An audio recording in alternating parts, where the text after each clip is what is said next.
કેશોદ તાલુકાના કરેણી ગામે આજે તારીખ 14 ને શનિવારના રોજ શ્રી રામ મંદિરના નવનિર્માણ કાર્યમાં ભૂમિપૂજન કરવામાં આવતા વાતાવરણ ભક્તિમય બનવા પામ્યું છે। ભારતીય સંસ્કૃતિ મુજબ દરેક ગામમાં એક રામ મંદિર, એક શિવાલય અને હનુમાન મંદિર હોય જ છે। ગામના લોકો આખો દિવસ કામ કરી રાત્રે ભોજન લઈ રામ મંદિરે એકઠા થઈ સામાજિક અને ધાર્મિક આધ્યાત્મિક ચર્ચાઓ કરતા એટલે જ રામ મંદિરને ગામના ચોરા તરીકે ઓળખ આપવામાં આવી છે।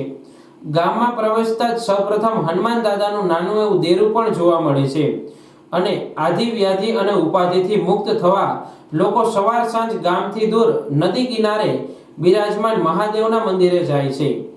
આ ગ્રામ્ય વાતાવરણને ફરી ખડું કરવા કેશોદના કરેણી ગામની સમસ્ત ધાર્મિક જનતાએ આજે સવારે જ તમામ જ્ઞાતિની નાની બાળાઓના હસ્તે ભૂમિપૂજન થતા ગામ શ્રદ્ધા અને ઉમંગ સાથે ઉમટી પડી હતી।